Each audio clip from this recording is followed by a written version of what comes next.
muchas gracias por haber madrugado para estar aquí, que ya sabemos que no son horas, así que se agradece especialmente. Bueno, vamos a hablar de mujeres periodistas y líderes de opinión y de la brecha de la visibilidad. Una brecha que es difícil de superar. Ayer hacíamos bromas con la hora, ¿no?, de esta charla, ¿no?, que a estas horas es difícil ser excesivamente visibles, ¿no? Pero sí quería contaros un poco cómo surgió la idea de esta charla. Esta charla surgió a raíz de una crítica vertida en Twitter hacia este congreso por la escasa presencia de mujeres ponentes. A raíz de este tuit, que fue retuiteado por numerosas feministas, el congreso decidió, creo que con buen criterio, organizar esta mesa, invitarnos a nosotras tres a que habláramos de este tema, ¿no?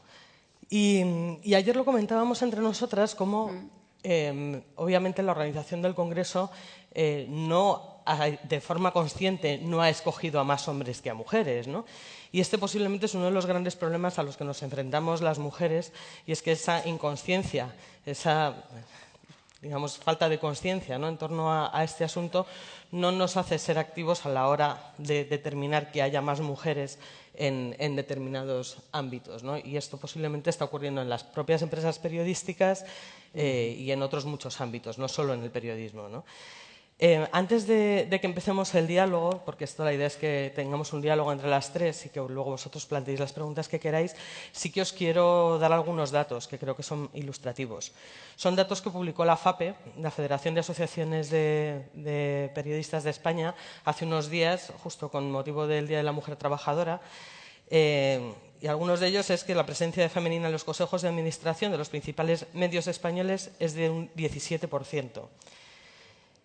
En Prisa hay 2 mujeres entre 17 miembros en el Consejo de Administración. En Vocento, 1 de 14 consejeros. En Mediaset, 1 de 13. En la agencia EFE, 4 de 12. Y en Unidad Editorial hay 10 consejeros y ninguna mujer, a pesar de que es una mujer la que dirige el diario económico del grupo. De los 15 periódicos en papel que ocupan los primeros puestos en el EGM, en 2014, todos están dirigidos por hombres, salvo La Nueva España, que es un medio asturiano que lo dirige Ángeles Rivero. El resto dirigidos por varones. Las 4 cabeceras principales de España nunca han tenido una mujer directora. Nunca. Solo los medios considerados para mujeres, es decir, los medios de padres, bebés, decoración, cocina y demás, tienen un staff mayoritariamente femenino, y lo mismo pasa en los blogs temáticos, según la tesis que ha publicado este año Iker Merchan sobre la brecha digital de género. Sin embargo, en España, y vosotros, que sois la mayoría de los que estáis ahora mismo aquí, sois estudiantes, el 60% de los estudiantes de las facultades de comunicación son mujeres. Y de ese 60% que sois mujeres, solo el 20% vais a acceder a puestos directivos en las empresas de comunicación. Según la tesis de Iker Merchan, a la que hacía referencia antes, él estudió 339 blogs, en los 10 más influyentes de 34 categorías, los 100 más influyentes independientemente de su temática, y las mujeres, aunque acceden por igual a la red, solo representan el 17% de los blogs influyentes. Y precisamente están acotados a esas áreas temáticas que decíamos, ¿no?, de niños, decoración y demás. Y luego, por último, el 92% de las personas que se consideran influyentes en Internet por el establishment son hombres, el 92%. Entonces, bueno, está claro que nos encontramos con algunas dificultades, ¿no?, para acceder a esta igualdad. Y por abrir un poco el diálogo, no sé si pensáis que el techo de cristal, del que tanto se habla, existe de verdad o es un eufemismo, ¿no?, para ocultar un bloqueo consciente y activo e impedir que las mujeres accedan a estos puestos de responsabilidad o a estos puestos de influencia. Bueno, yo comentando un poco todo esto que venimos hablando también desde el Congreso, obviamente existe, para mí es obvio que existe. Lo que pasa es que cuando hablamos de todos estos temas a veces confundimos, creo que se plantean los temas y los hombres o cierto grupo de personas lo considera como un ataque, y no es así. O sea, realmente es una invisibilidad en un sentido de que no se ve, o sea, que, no es que la gente no es consciente, entonces no busca verlo y tampoco lo ve. Incluso las mismas mujeres toman una situación de statu quo y dicen, bueno, esto siempre ha sido así, y no se preocupan en promover a otras mujeres, hablar con otras mujeres, entender que estos temas existen. Y también está siempre, cuando hablamos también de estos temas, sobre todo en redes sociales, que se habla mucho, yo tuiteo muchas cosas de estas, sale el tema del feminismo. Yo no soy ni feminista ni machista, yo quiero la igualdad. Bueno, eso es no entender lo que es el feminismo. El feminismo es querer la igualdad entre los sexos, ¿no? O sea, considerar que ahora mismo en esta sociedad hay una desigualdad y querer solucionarla y entender eso como parte, no de bandos, de mujeres contra hombres, sino como un problema que tenemos en la sociedad, como un problema que tenemos que solucionar si queremos una sociedad más justa. Si en un determinado grupo poblacional somos un 50 y un 50%, un gobierno que solamente presente, bueno, digo gobierno, pero puede decir un medio de comunicación o un equipo de personas donde solamente haya un género, un sexo, tomando decisiones, hay un evidente desequilibrio y hay una serie de temas, de sensibilidades, de formas de hacer las cosas que no están contemplados. Entonces, en ese sentido yo creo que es un problema de concientizarse y tratar de buscar un poco eso, o sea, que alguien esté mirando el programa de un congreso y diga, oye, aquí hay pocas mujeres, ¿por qué no ponemos más? Simplemente un poco eso. Perdonad un segundo, que soy un poco maleducada y no he presentado, bueno, no nos hemos presentado ninguna. Ella es Marilyn Gonzalo, que es la jefa de producto del diario.es, Pilar Velasco, que es periodista de investigación en la cadena SER, y yo soy Virginia, que trabajo en el grupo 20 Minutos. Pero ha sido un prólogo excelente. Ahora ya presentadas podemos empezar de nuevo. Pilar, ¿tú crees, sabes que hay distintas teorías que hablan de que somos las propias mujeres las que nos retrotraemos también a la hora de acceder a este tipo de puestos de responsabilidad o más visibles? ¿Tú crees que es así o crees que sí que hay un bloqueo por el otro lado? Pues fíjate, yo creo que el dato más importante que has dado para mí, todos son importantes, es cuando decimos que las 4 principales cabeceras de periódicos de este país no han tenido nunca una mujer directora, ¿no? Y ese dato, sobre el que yo pensé hace relativamente poco, durante el año pasado, me parecía importante que yo no hubiera caído antes en esos datos, precisamente, en que vivía en un país con una democracia joven, pero que no había tenido nunca directoras en los despachos de dirección de información, ¿no? En la información más relevante y más influyente. Entonces, la verdad es que no lo tengo claro porque a la vez también reflexionaba sobre si yo había reflexionado sobre la visibilidad. Es decir, cuando Virginia me llama hace 1 o 2 semanas y me dice, oye, tenemos que hacer una mesa de mujeres en el Congreso Digital de Huesca, yo digo, cachis en la mar, Virginia, hablar de visibilidad de mujeres, nosotras que estamos siempre hablando de periodismo, pero no de mujeres en el periodismo. Y dije, hombre, por supuesto que sí, pero por compañera, no porque el tema de la visibilidad femenina sea un tema que me guste mucho. ¿Y por qué no? Porque tú te pones a trabajar cuando entras en una redacción a los 20 años, y esto sí lo digo por experiencia, y cuando quieres hacer cierto tipo de temas, pues la verdad es que no te puedes parar, ¿no?, a pensar mucho si tienes una mujer al lado o tienes varias. Y yo desde los 20 años que empecé, es verdad que siempre había tenido hombres. Yo durante los 15 años de profesión que llevo ya en esto, nunca he tenido una jefa mujer. Es más, y esto será por coincidencia, nunca he tenido una compañera mujer. He tenido unas cadenas directas de jefatura masculinas desde hace 15 años, haciendo investigación, que son los departamentos que suelen ser un poco más sensibles, ¿no? Entonces, claro que hay techo de cristal, y no solo en los despachos de arriba. Yo creo que hay techo de cristal en lo que estoy comentando ahora, en las cadenas, ¿no?, de información, que puede ser lo que ellos consideran, pues eso, información más sensible, ¿no? Tenemos muchas redacciones donde no solo el director es hombre, sino el subdirector e incluso el jefe de política, ¿no? Yo me he visto muchas veces con ese esquema.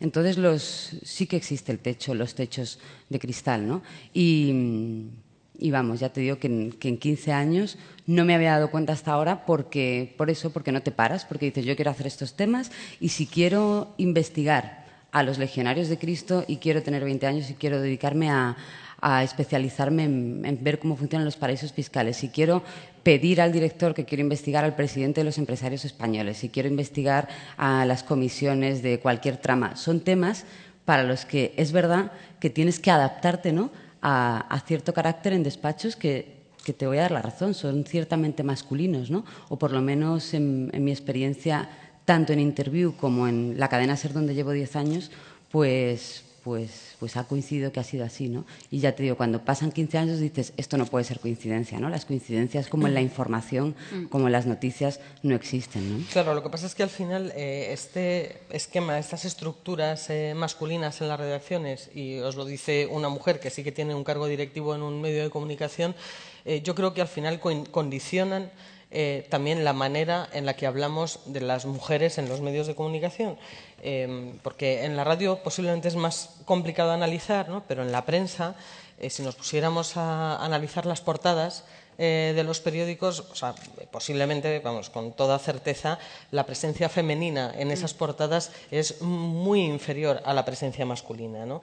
Y yo me encuentro a veces, cuando estoy en la reunión de portada, o sea, obviamente no hacemos la portada con un criterio de género, de decir, hay 5 hombres, pues tenemos que poner a 5 mujeres, ¿no? O sea, pero sí que intento promover de alguna forma dentro de la redacción, no sé con qué grado de éxito, todo tengo que decirlo también, pero bueno, pues cuando consultamos distintas fuentes o cuando se habla con expertos, o sea, intentar que haya una cierta equidad y que no solo hablemos con expertos varones, ¿no? O sea, incluso yo me he ocupado de buscar en universidades mujeres catedráticas, o sea, con un conocimiento de áreas muy concretas para que puedan ser también nuestras fuentes en determinados casos, ¿no?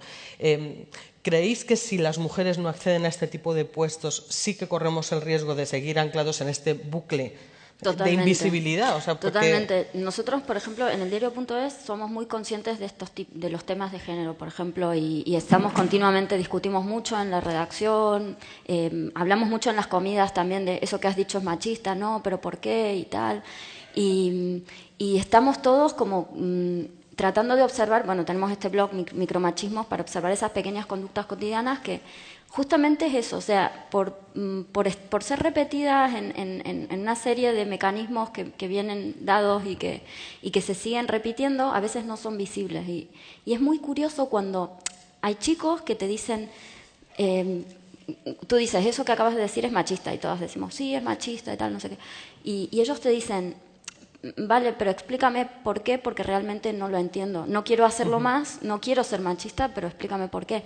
Y mujeres también, o sea, nos pasa siempre.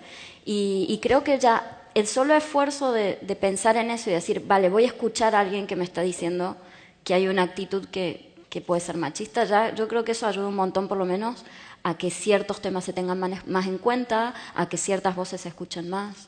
Para mí eso es fundamental. ¿Tú crees que estamos invisibilizando a las mujeres en general en los medios por ese hecho o no? Fíjate, decía, el otro día leía una frase de Manuela Carmena, ahora que ha dado el paso a ser candidata, y decía, la sensibilidad y la empatía es algo que hay que educar. Y yo como te decía, por experiencia profesional siempre he estado como en una cápsula, ¿no?, muy aislada de lo que tiene que ser aplicar la sensibilidad y la empatía al medio, ¿no?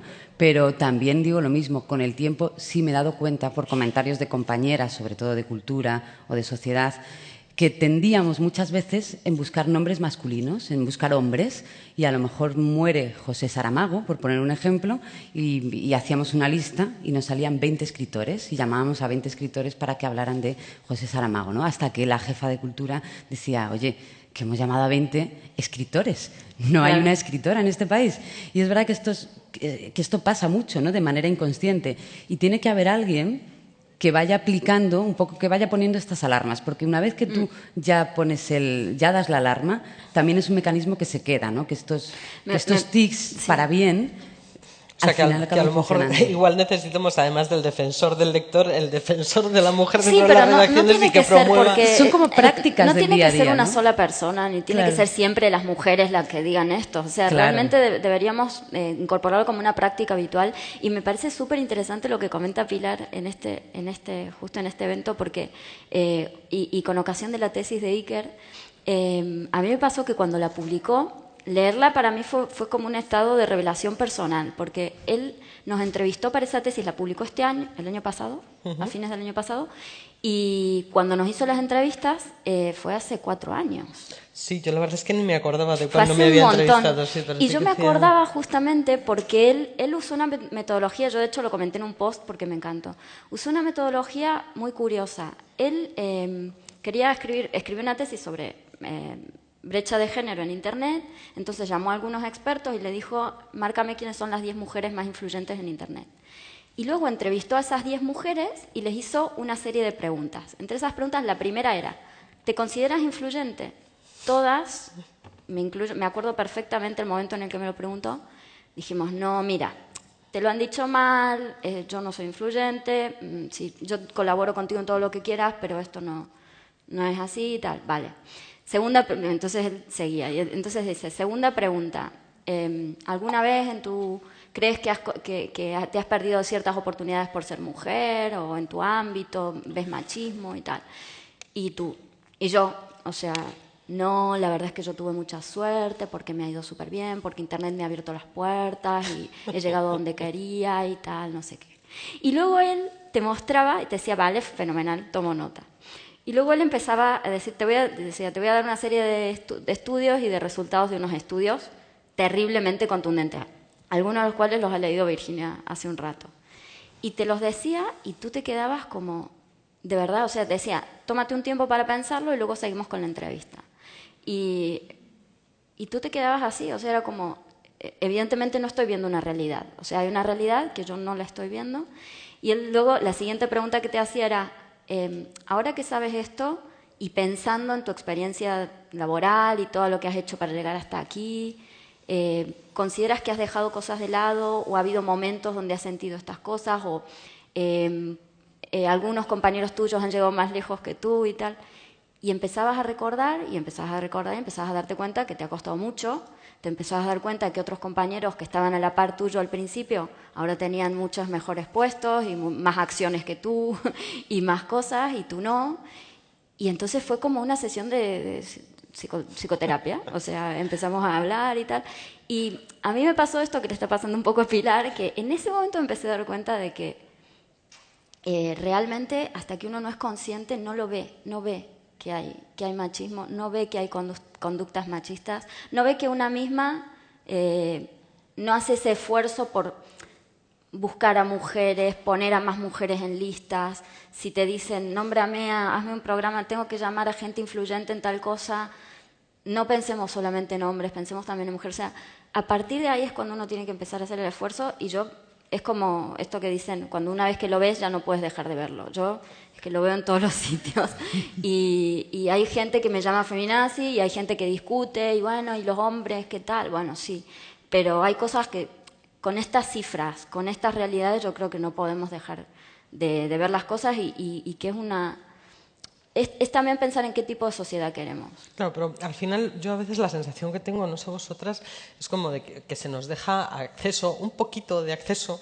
o sea, para decir, ya está, tenemos a la chica, ¿no? O sea, y eso lo vemos, o sea, tú hablabas de la radio en este caso, ¿no? Que bueno, tiene mujeres muy brillantes al frente de algunos de los programas, en prácticamente todos los informativos de la televisión hay una mujer, y cuando vas a tertulias, casi siempre hay una mujer entre varios hombres, ¿no? O sea, que es como la cuota mínima, ¿no? Como decir, bueno, ya hemos cumplido, bueno, ¿no? Ya está bien, ¿no? O sea, entonces exacto. Parece que hasta ahí hemos llegado. Calladitas que hay una aquí. Sí. Y a mí esto me parece muy peligroso, ¿no? Porque creo que nosotras mismas a veces nos conformamos con eso, ¿no? O sea, luego hay una cosa curiosa también y eso lo dicen algunos estudios. Yo lo leí hace un tiempo en El muñeco de nieve de Jon Esbo, que es una novela negra, y hacía referencia a un estudio que se había publicado en Noruega, pero que no he conseguido encontrar ese estudio. Y lo que venía a decir más o menos es que que las mujeres no tenemos esa necesidad de visibilidad y que además, o sea, lo hacía en contraposición con los hombres, ¿no? O sea, decía que teníamos menos necesidad que los hombres de tener esa visibilidad y que además no nos gustaba estar tan expuestas a la crítica pública como a los hombres, que parece que les da un poco más igual, ¿no? Yo todas estas cosas cuando las analizo desde mi punto de vista individual digo, pues es posible que tenga razón, ¿no? Porque yo admito que a mí me cuesta mucho estar expuesta a esta crítica pública. Pero si voy un poco más allá y analizo por qué me cuesta esta exposición, Creo que la respuesta es bastante sencilla y bastante diferente a la que daría un hombre, y es porque generalmente las críticas públicas que recibimos las mujeres son referidas a nuestro aspecto físico, a cuestiones personales, Sí.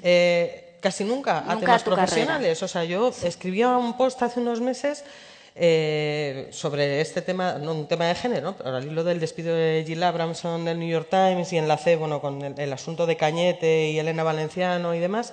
Sí. El primer comentario que había en mi blog era un comentario que hacía referencia a mi aspecto físico, ¿no? Lo obvias, pasas, no haces ni caso y demás, ¿no? Pero yo leo un montón de blogs de hombres y Nunca. jamás me he encontrado un comentario que haga alusión al aspecto físico del señor que escribe, ¿no? sí. Y luego lo que decías tú, del feminazi. O sea, en cuanto tú defiendes una igualdad. Igualdad. Tampoco Exactamente, es. ¿no? O sea, feminazi, con lo cual, o sea, yo creo que nosotras sí que estamos expuestas más a este tipo de insultos personales. No sé si vosotras lo vivís así también. Sí, no sé si será porque Internet y todo el tema de Internet, pero a mí yo he sufrido como muchos ataques que siempre han ido contra si salía con uno, con otro, o sea, nunca se referían a mi trabajo, nunca se referían a mi carrera y le he pasado muy mal por eso, o sea, y entiendo la gente que de pronto alcanza un determinado grado de exposición y empieza a recibir tantos ataques de ese tipo, y además es que con ataques de ese tipo no te puedes defender, o sea, si critican tu trabajo, tú puedes decir, lo hice así por esto, lo hice por lo otro, la cagué, no la cagué, puedes hablar de tu trabajo, pero yo no voy a ponerme a discutir de mi vida privada, o sea, es como... Y ese tipo de cosas, claro que te afectan, claro que te afectan. Yo entiendo mucha gente y muchas mujeres que dicen, no, mira, yo paso, yo hago mi trabajo tranquila aquí, que nadie me conozca, tal, no me pongas a hablar en un escenario porque tal, no, se van a meter conmigo. Y es lógico, o sea, es lógico porque el nivel de ataque que recibe no es el mismo nivel que puede recibir un hombre, o sea, son críticas totalmente diferentes. ¿Tú has vivido Sí. ese tipo de críticas también, Pilar? Sí, fíjate, además lo decía al principio, que es un tema al que no prestaba demasiada atención, pero al final es como una coraza, ¿no? Como un muro que te pones de protección de si esto ya va a ser suficientemente difícil, no voy a estar pensando las piedras extras que me vais a poner en el camino. Con lo cual, lo que digáis como ataque personal me va a dar exactamente igual. Pero con el tiempo también he pensado, digo, es verdad que he protegido muchísimo mi vida personal, por ejemplo. Es decir, que los amigos que he tenido en las redacciones han sido muy tarde, que las relaciones personales de pareja, por decirlo claramente, que he tenido siempre han estado muy aisladas de mi ámbito profesional, precisamente a lo mejor como una precoraza, ¿no?, a que yo hago estos temas y no quiero que nada se interponga, porque ya tengo al político de turno acusándote, como en algunas ocasiones, de que te has liado con el empresario del que has Claro. dado una información, y te acusa en público de que te has liado con un empresario y dices, oiga, esta información está blindada, no venga usted a decir... Pero a ver, a mí, o sea, Claro. nadie sabe de mi vida privada, pero sí que hay muchos más ataques al aspecto físico, por ejemplo. Bueno, eso ni te cuento, Sí. claro. Que con los hombres, Y o al sea. lío que te decía, el acusarte de que estás liada con, Sí. pues, con quien tengas una buena relación de trabajo, Bueno, hace que tenga un poco- cargo superior al tuyo. O sea, te decía que yo no he hecho mucho caso, pero claro, rumores hay para aburrir y precisamente para no hacer caso, ¿no? Pero eso, la sospecha de que te has liado con alguien porque estés haciendo cierto tema. Si no es con el empresario, es con el jefe. Y tienes que vivir con eso y te lo tienes que tomar con sentido del humor y hacer como que no te enteras, ¿no? Pero eso efectivamente Pero está ahí. obviamente- Y a lo mejor ves más los comentarios de tus compañeras que los tuyos propios, ¿no? Yo, claro, me preguntas por mí y me cuesta pensar en algún ejemplo, pero ¿cuántas veces me he visto defendiendo situaciones de compañeras? Esas te podría decir que si no todas las semanas, prácticamente todas las semanas, de acusaciones personales, acusaciones por el físico, en el que, pues eso, lo que tú comentabas, Virginia, que intentan atacarte en lo personal, ¿no? Y es verdad que los lenguajes son distintos. Yo también intento poner cuidado, en verano, por ejemplo, cuando vienen sobre todo los becarios, que la manera en la que te entra el becario, que quiere hacer un tema, es distinta a la que puede entrarte la becaria, ¿no?, la periodista. Y ahí de lo que hablábamos antes, que hay que tener cierta sensibilidad para el joven que viene ahí con todo el ímpetu a avasallarte, con quiero hacer esto, quiero hacer esto, quiero hacer esto, y tú le dices, pues mira, esto está bien visto, tira, pues venga, te echo un cable, ¿no? Y tener el cuidado de que a lo mejor la chica no se te va a echar encima 3 días seguidos a decirte quiero hacer esto, porque te lo va a decir con un correo electrónico, te lo va a decir una vez, con buenas formas. Tú estás pensando en 20 cosas y dices, oye, ya lo vemos otro día y se te ha olvidado al día siguiente. Pero, o sea, es verdad que los caracteres son distintos y en Twitter también es distinto. Cuando empezó esto, ¿no? No me digáis que no notabais cierta manera de relacionarnos diferente en Twitter. Que era un poco como en el colegio, Totalmente. que notábamos mucho como los compañeros decían, ¿no? O sea, con nosotros, totalmente, ego, totalmente. yo, tal, y tú decías, a mí me da un poco de vergüenza ajena decir mi artículo, el que yo he hecho aquí con mi foto. También por eso yo creo que es importante cuando llegas a un puesto donde tienes gente a tu cargo y eso, como mujer, dar los espacios, aunque las mujeres se retrotraigan, mostrarles que pueden y mostrarles, no que pueden porque lo saben, pero mostrarles que tú confías en ellos para ciertos temas que, por ejemplo, no se les había ocurrido. A mí me pasaba mucho que yo fichaba gente para escribir sobre temas de tecnología y todos, o sea, te llegaban currículums y mails de chicos. Ellos sabían hacer todas las reseñas, ellos sabían un montón de aparatos y de informática y de tecnología, y las chicas te mandan y te decían, yo sé escribir de todo, pero... Y te decías, bueno, dame un ejemplo, muéstrame una cosa que puedas escribir. Y entonces te escribían algo sobre, no sé, moda, no sé qué, temas como que llamamos blandos, ¿no? Y yo les decía, mira... yo he visto cómo escribes bien, tú tienes móvil, te gustan los móviles, sí, tengo este y tal, y te empezaba a hablar y te das cuenta que la tía sabía un montón. Entonces yo decía, mira, hazme una reseña de esto, ¿te gustaría hacer una reseña de esto? Ay, pero es que yo estos temas nunca los hice y tal. Yo decía, hazlo y me lo muestras y tal. Y te aseguro que su trabajo era casi siempre superior a los de otros chicos que creían que escribían las mejores reseñas o los mejores artículos. Simplemente a veces es que, y ellas de luego te decían, es que nunca se me hubiera ocurrido escribir sobre esto. Y luego empezaron a escribir y empezaron a darse cuenta de que las leían y que tal. También recibían muchos ataques. Pero quiero decir, si no haces ver esas cosas, o sea, si no está el primer paso, a veces a ellas no se les hubiera ocurrido. Y yo creo que cuando una empieza a verlo y empieza a tener esta sensibilidad, es bueno que tratemos de demostrar que puede haber otros caminos, o sea, que no tienes que encasillarte. Pero es interesante lo que dices, porque yo muchas veces me he preguntado, y me lo pregunto no solo como periodista, sino también como directiva, ¿no?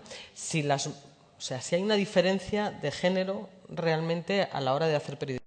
Si el periodismo que hacemos las mujeres, el resultado final es diferente de alguna manera al que hacen los hombres, y si la gestión que nosotras hacemos como directivas, ¿no?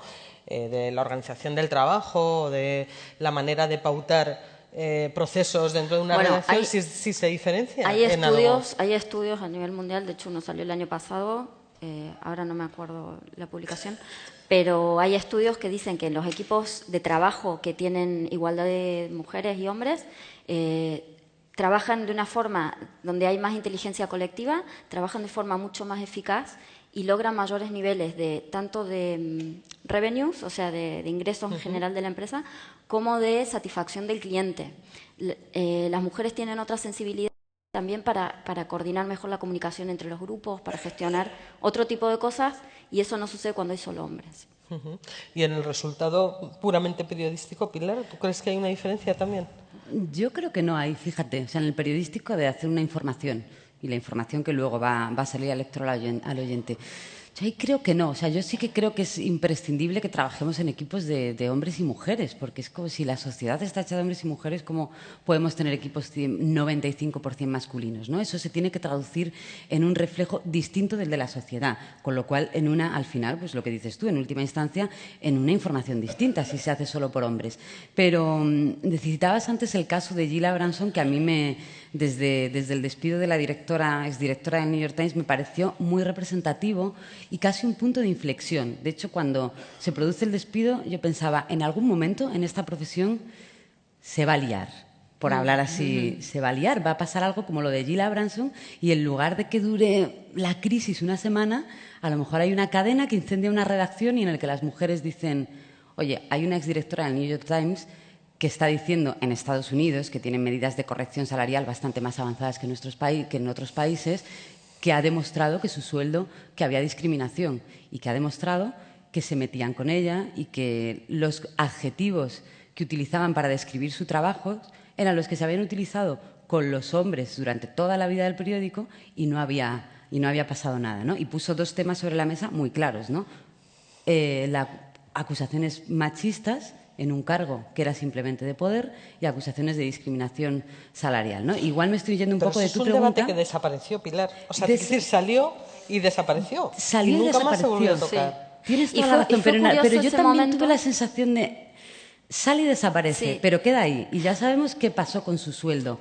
Y no pasó nada más. Y fue muy curioso ese momento porque cuando estuvo Abramson en el New York Times, era la misma época que estuvo Nathalie Nougairet en Le Monde, y parecía como que empezaba a haber directoras de medios y realmente no duraron nada. O sea, ella duró menos de 3 años, Abramson, y Nougairet duró 14 meses, o sea, apenas un año. Pero además, en el caso de Jill Abramson, aparte de lo del sueldo, que es bastante significativo, a mí lo que más se me quedó fue aquella bronca que tuvo con el que hoy es el director del New York Times, en la que él salió del despacho y dio un puñetazo a la pared. Y entonces todo el mundo mal carácter que tenía Jill Abramson y de que era una borde y una señora antipática. Y yo decía, digo, yo no he conocido a un director de periódico simpatiquísimo, amoroso, ¿sabes? O sea, y que vaya por las redacciones dando mimitos a la gente, ¿no? Nunca he conocido a un director de periódico así, ¿no? Y sin embargo, el señor que salió del despacho y le dio el puñetazo en la pared es el que hoy es director del medio. Me imagino que detrás de todo eso hay muchísimo más que no conocemos, obviamente, ¿no? Etcétera, sí. Pero sí que me parece muy significativo, o sea, que este tema pasara así, o sea, y se acabara el debate en el momento del despido, ¿sabes? O sea, y ya más allá de eso, nunca más se volvió a hablar, ¿no? Sí, pero ha quedado, ¿no te da la sensación de que ha quedado como latente, como un tema que se queda ahí bajo la superficie en el que puede volver a salir? Yo creo que a veces con estos temas estamos como pensando que, bueno, que como el feminismo ya logró un montón de cosas y las mujeres ya hemos logrado ciertas cosas y tal, y entonces ahora ya no hace falta estar en un plan tan activo con estos temas. Y, por ejemplo, con los resultados que nos leyó Iker Merchanen hace 4 años, él nos dijo que, de los 25 personas más influyentes de Internet, había 22 que eran hombres y solo 3 que eran mujeres. Adivinad cuántos hubo en la última lista de 2014. ¿Cuántas mujeres en esa lista de 25 más influyentes? Pues otra vez 3 mujeres y 22 hombres. Entonces, pero no estamos cambiando mucho las cosas. O sea, este es un tema que yo creo que también tenemos que abordar, ¿no? Porque estas listas, o sea, que generalmente las publica sobre todo un medio de comunicación, supuestamente se pregunta a gente del establishment, lo que sea eso, o sea, pero entiendo que serán directivos de grandes empresas del IBEX, en fin, ¿no? Y entonces son ellos los que van proponiendo los nombres, ¿no? Y eso me parece muy significativo también, o sea, porque quiere decir que solo 3 mujeres o solo una ínfima parte de las mujeres está en el top of mind de este colectivo, ¿no? Y claro, eso sí que te deja más de piedra, o sea, que cuando a ti te preguntan, a ti todos los nombres que te vienen, que es un poco volver al inicio de lo que hablábamos, ¿no? Sí. Pero ¿cómo hacemos? O sea, para entrar en ese esquema mental, ¿no? O sea, para romper esa barrera al final. Claro, ¿Qué es lo que hay que hacer? Quería poner un ejemplo que puede contestar dos de las cosas de las que estamos hablando ahora. Cuando ellos tienen que nombrar cargos de dirección, funciona el efecto todavía camaradería, comandita, todo lo que tú quieras, y acaban pensando en nombres masculinos. Y quería poner el ejemplo del Guardian por otra pregunta. Decíamos, ¿las mujeres quieren acceder a puestos de máximo poder en los medios de comunicación y a proyectos de dirección? Pues el proceso de selección de el nuevo director del diario Guardian me parece un excelente ejemplo para decir, sí, efectivamente las mujeres quieren dirigir un gran periódico de gran influencia, porque en este proceso abierto, ahora mismo, no sé si ha cambiado en los últimos días, esta semana, pero hay 4 precandidatos, ¿no?, a ser directores. De los 4 precandidatos en un proceso abierto en el que han participado los lectores y en el que las mujeres o cualquier ciudadano o cualquier periodista podía decir yo quiero dirigir el Guardian, este es mi proyecto de dirección, hay 3 mujeres, entre ellas Emily Bell, la directora del Tau Center de Columbia University, y Janine Gibson, que es la número 2 de los focos del conflicto del editor, Janine Gibson, que es el foco del conflicto, quien se supone que quería llevarse Jill Abramson a dirigir el New York Times con el tema de Snowden de fondo y que parece que puede ser también otra de las convulsiones, ¿no?, para que sustituyeran a Jill Abramson, y una editora jefa que tuvo que brear, ¿no?, cuando lees el libro de Un lugar donde esconderse de Greenwald, ves el papel de Janine Gibson en la sombra codirigiendo toda esa orquesta de Sí. investigación que dices, bueno, si no llega a estar ahí Janine Gibson, Sí. Greenwald, vete a saber en qué blog hubiera acabado, ¿no? Sí, sí, sí. Y por eso digo que en este caso, en el proceso de selección abierto del Guardian, acaban 3 mujeres disputándose la dirección del Guardian frente a un hombre y seguramente, bueno, y por experiencia hemos visto que cuando son los directores generales o los consejeros, en los consejos de administración quienes nombran, en las ternas, es que ni siquiera en las ternas caen mujeres. O sea, cuando decimos, este puede sustituir a este director en El Mundo, en El País, en La Razón, en los confidenciales, al final acaban apareciendo hombres. ¿O cuándo habéis visto vosotros, cuándo has estado tú, Virginia, en la terna de las grandes direcciones, o Montserrat Domínguez, o Ángeles Barceló, digo así, grandes compañeras de la esfera de la dirección a las que admiro, ¿no? Sí. Pues es que ni siquiera en los confidenciales. Sin embargo, es curioso y nos estamos quedando sin tiempo y vamos a abrir a preguntas, ¿no? Pero sí que quería hacer un comentario un poco al hilo de estos días que hemos pasado aquí en Huesca con los colegas periodistas latinoamericanos. Ayer, hablando con Marcela Turati y con Daniel de Animal Político, les preguntaba, ¿no?, cuál era el papel de las mujeres un poco en los medios latinoamericanos, ¿no? Y me llamaba mucho la atención como en Colombia, por ejemplo, que es un país bastante patriarcal, por decirlo finamente, algunos de los medios más innovadores, más punteros y con más relevancia además y con más influencia están dirigidos por mujeres. O sea, por ejemplo, La Silla Vacía lo dirige Juanita León, que es una mujer que tiene una relevancia per se dentro de Colombia y casi en todo el espectro latinoamericano, ¿no? En México, bueno, está Marcela y otras periodistas mujeres que también ponen en marcha iniciativas que son novedosas, ¿no? Y digamos que son las que están tirando de alguna forma de este carro, no solo en lo periodístico, sino también muchas veces en lo social, ¿no? Y en la innovación. Sí. Y en la innovación, pero sin embargo, y eso en España, sin embargo, no lo terminamos de ver, ¿no? O sea, las mujeres no terminamos de dar ese paso de coger las riendas y decir, bueno, ya que no nos dan esa oportunidad, que también es muy cómodo sentarnos y decir que nos venga, ¿no? O sea, vamos a cogerla nosotras, ¿no? ¿Por qué creéis que ocurre esto? ¿Creéis que la crisis ha tenido algo que ver en todo esto o no? ¿O es que somos así de cómodas? ¿O? Bueno, yo creo que... Esa es una buena pregunta, Virginia. Creo que se mezclan. Hay muchas cosas, ¿no? O sea, no es una situación simple ni es blanco sobre negro. Hay muchas cosas. Por un lado está la comodidad, que hay gente que se queda cómoda en un sitio y dice, mira, yo ya tengo bastante batallas que pelear, me quedo con... no voy a entrar en otra.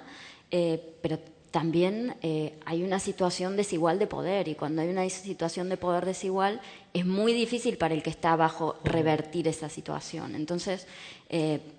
podemos pelear y todo, pero si quienes están arriba no empiezan a tomar conciencia y empezar a abrir espacios para que poner a mujeres a la par a trabajar con ellos y a darles visibilidad y a meterlas en listas y a meterlas en hablar y a darles voz y sobre todo voz, o sea, en reuniones escucharlas, no interrumpirlas. O sea, si os fijáis, empezad a fijaros en todas las reuniones que vais, a las mujeres a las que más se las interrumpe y son las que más bajo hablan. No es casualidad y no es casualidad que los temas de ellas no suelan salir y no suelan imponerse. Entonces son cambios tan sutiles y tan pequeños que hay que empezar a tenerlos en cuenta. Sí, me ha gustado ese ejemplo. Yo me acuerdo cuando empecé que como iba con el jefe y mi compañero, la fuente nunca me miraba a mí. Y claro, al mes dije, vamos, voy a acabar montando me van a acabar echando del lío que voy a montar como me vuelva a sentar y no me mire a mí la fuente. Y dije, mira, voy a hacer los temas por mi cuenta, que quedando con la fuente yo sola solo me va a poder mirar a mí. Pero claro. que lo que decías, Virginia, que no me quiero ir del tema, que es verdad, yo lo he descubierto hace poco, o sea, que estoy en la fase de fascinación, ¿no? De descubrir a grandes periodistas de otros países que están llevando el carro de la innovación y de los proyectos periodísticos. Citabas a Juanita León con La Silla Vacía y vamos, ya te digo que hay Janina Senigni, que lleva ahora toda la investigación de datos, está haciendo un gran proyecto en Colombia. Cuando yo llegué este verano a hacer un curso allí, la DEAN, la máxima responsable del departamento y que llevaba toda la dirección de investigación de Colombia, que eso es como una ciudad aparte, era una periodista filipina, de origen filipino, etcétera. Entonces sí que es verdad que sales fuera y dices, pero ¿y todas estas mujeres líderes de innovación que han salido de las redacciones convencionales y están liderando proyectos porque no les han permitido la estructura, ¿no?, convencional de los medios hacerlos dentro? ¿Por qué no está pasando en España, ¿no? Yo creo que, como decía Marilina, hay muchos factores. España todavía es un país en el que el modelo de negocio no ha acabado de explotar, ¿no? hay muchos factores, pero lo que dices tú está muy bien y por lo menos hay que poner los nombres sobre la mesa por lo menos para copiarnos, ¿no? Claro. Bueno, estamos ya, nos quedan 4 minutitos para preguntas. Se nos han quedado fuera un montón de temas, ¿no? Sí. Me hubiera gustado hablar de conciliación, que influye mucho también a la hora de que las mujeres den ese paso, ¿no? Pero bueno, vamos a abrir el turno a preguntas. Por ahí, por el centro, hay varias. Sí, es que, ¿sabes qué pasa? Que no veo bien. Ay, mira, tienes aquí una delante y luego detrás en línea. Y luego Álvaro. Ahí hay otra. ¿Dónde? Ahí hay otra.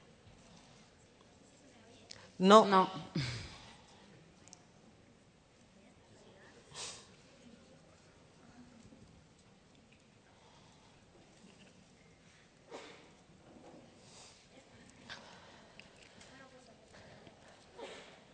A los gritos. Esto al minuto de descuento luego, ¿eh? Sí, esto es minuto de descuento, efectivamente. Este no vale.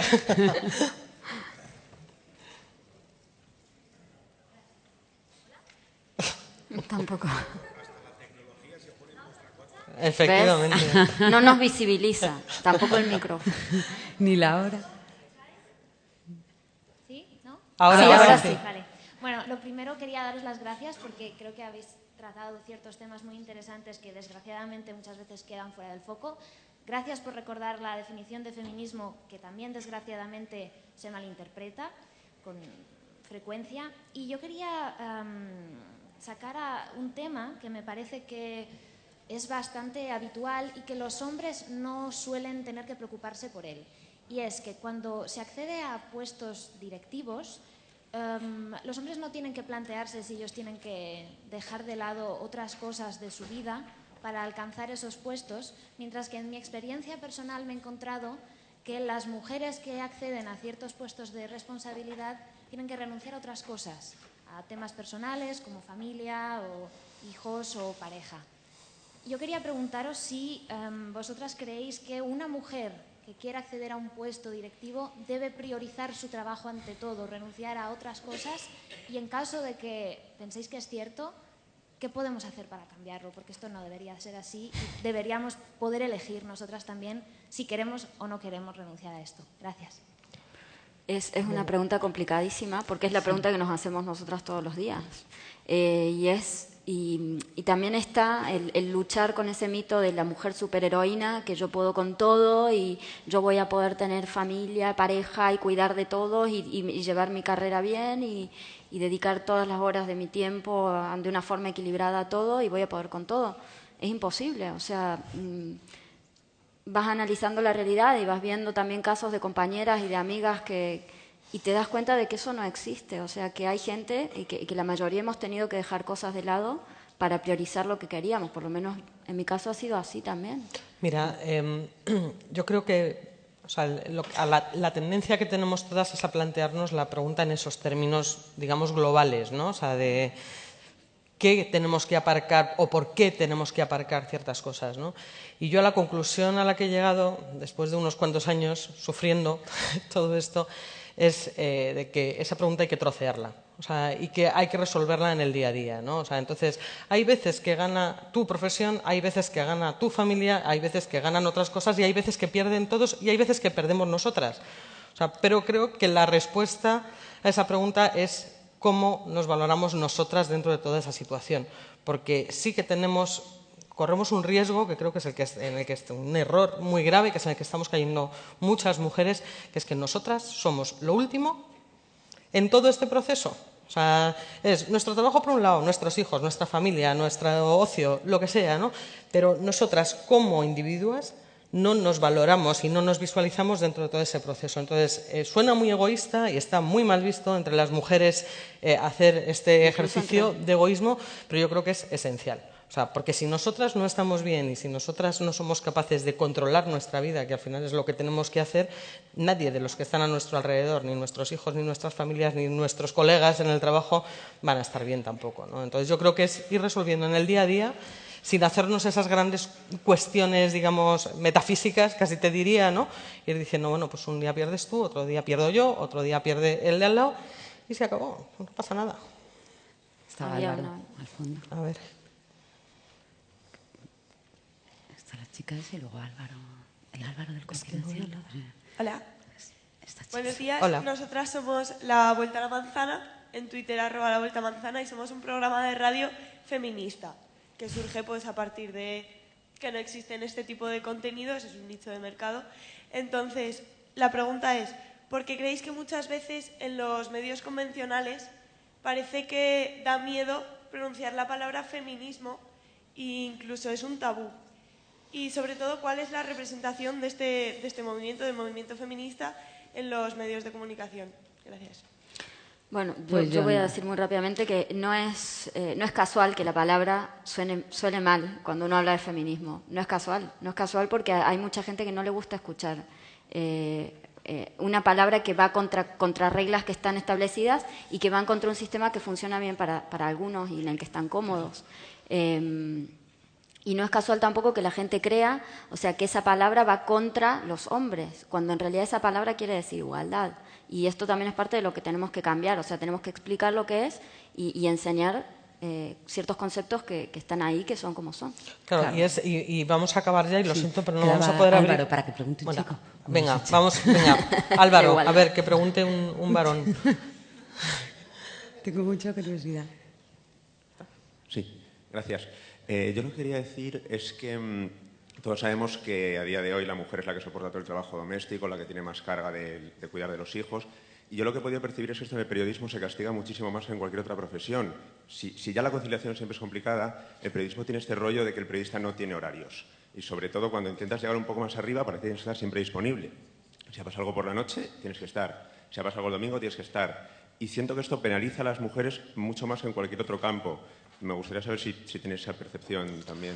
Completamente de acuerdo. Mira, yo estoy rodeada de muchísimas compañeras que han tenido hijos entre los 40 y los 45, que es una edad que es de riesgo, ¿no? O sea, que es mejor tenerlos antes. Y no es casualidad, seguramente, que las mujeres en nuestra profesión tengan hijos tan tarde, ¿no? Son excepciones las mujeres que podéis tener hijos y ser jóvenes en las redacciones, ¿no? Y sí, exactamente, penaliza, vamos, yo no he visto el minuto de poder hacer una familia, pero ya no te digo la etapa, el minuto, ¿no? Es verdad que si te empiezas una jornada en secciones de política diaria, empiezas una jornada a las 9 de la mañana, es verdad que el teléfono te vuelve a sonar a las 10 de la noche y es así, penaliza. Pero penaliza también porque nosotras tenemos esa tendencia a ser la superwoman que decía Marilyn y asumimos el grueso de la carga doméstica y muchas veces de la logística de los niños, ¿no? O sea, y el día que eso empiece a cambiar, posiblemente nos penalizará mucho menos. O sea, porque si el reparto de las tareas domésticas